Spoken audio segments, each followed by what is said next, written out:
নমস্কার বন্ধুরা, welcome back to the channel. তো আগের ভিডিওতে তোমরা দেখেছো একদম আর্লি মর্নিংয়ের মানে একদম সকালের ক্যালান গেট বিচ। তো আমরা ক্যালান গেট বিচ থেকে ফিরে এসে ব্রেকফাস্ট করে রেডি হয়ে বেরিয়ে পড়েছি এখন। তো এখন আমরা যাচ্ছি সাউথ গোয়া। অ্যাকচুয়ালি আমরা ডে 3টা রেখেছি সাউথ গোয়ার জন্যই। আগে সাউথ গোয়া যাওয়ার আগে আর একটা ইম্পর্ট্যান্ট জায়গা আমাদের বাকি ছিল। তো এই ভিডিওতে তোমরা সেই জায়গাটাই দেখবে। ইম্পর্ট্যান্ট জায়গা বলতে গোয়া এলে এই জায়গাটা ঘুরতেই হয় বলতে গেলে, সেটা হচ্ছে ডলফিন পয়েন্টে বোটিং। তো এটা অ্যাকচুয়ালি হয় কোকো বিচ থেকে। আর এই কোকো বিচে প্রচুর পরিমাণে নারকেল গাছ আছে। আর এই নারকেল গাছগুলো বেশ সুন্দর একটা সিমেট্রিক শেপও নিয়েছে। তো এত নারকেল গাছ থাকার জন্যই হয়তো এই বিচটার নাম কোকো বিচ হয়েছে। এই কোকো বিচটা অ্যাকচুয়ালি আগুয়াড়া ফোর্টের ঠিক পাশে আর মান্ধবী নদীর একদম মোহনার সামনে। তো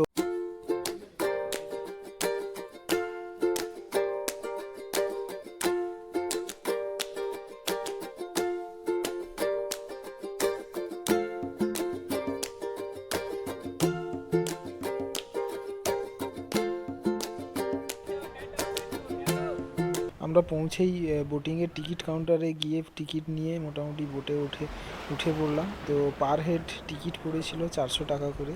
তো বোটিং ওনারা বললেন মোটামুটি 40-45 মিনিট ওনারা বোটে ঘোরাবেন আর চেষ্টা করবেন ডলফিন স্পট করার জন্য। দেখা যাক আমরা ডলফিন আমাদের ভাগ্যে আছে কিনা।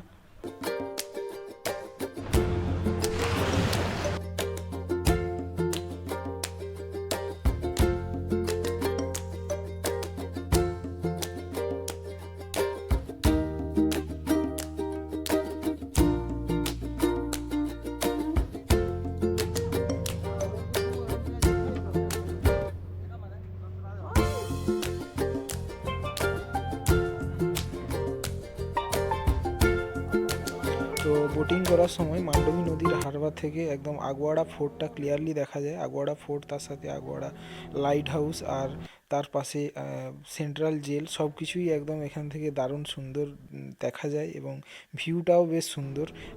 আর এখানে আর একটা জিনিস দেখা যায় সেটা হচ্ছে একটা সি ফেসিং দারুণ সুন্দর একটা বেশ বিলাসবহুল বাংলো, যেখানে কোনো হিরে ব্যবসায়ী ওন করে আর কি, তার ওনার কোনো হিরে ব্যবসায়ী। আর হ্যাঁ, বোর্ড নিয়ে চক্কর কাটতে কাটতে আমাদের ভাগ্য সহায় ছিল, তাই আমরা অনেকটা দূর থেকে হলেও একটা ডলফিনের বাউন্সিংটা দেখতে পেয়েছি।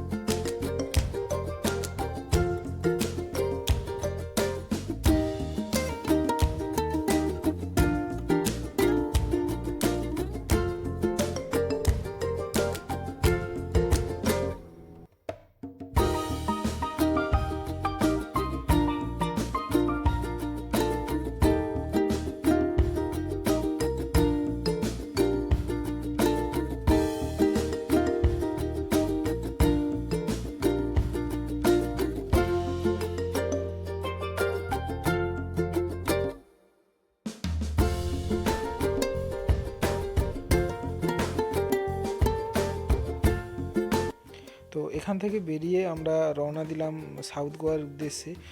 কিন্তু আমাদের হাতে টাইম কম থাকায় আমরা ড্রাইভারের রেকমেন্ড করা মারগাঁওর কাছাকাছি কোনো একটা হোটেলে লাঞ্চ করলাম। তো লাঞ্চ করে আবারও সাউথ গোয়ার দিকে রওনা দিলাম, কারণ সাউথ গোয়ার রাস্তাটা অ্যাকচুয়ালি অনেকটাই, প্রায় 90 থেকে 95 কিলোমিটার, যেটা আমাদের মানে অতটা ধারণা ছিল না। সাউথ গোয়ার পর্ব নেক্সট ভিডিওতে দেখতে পাবে। Tata, bye bye.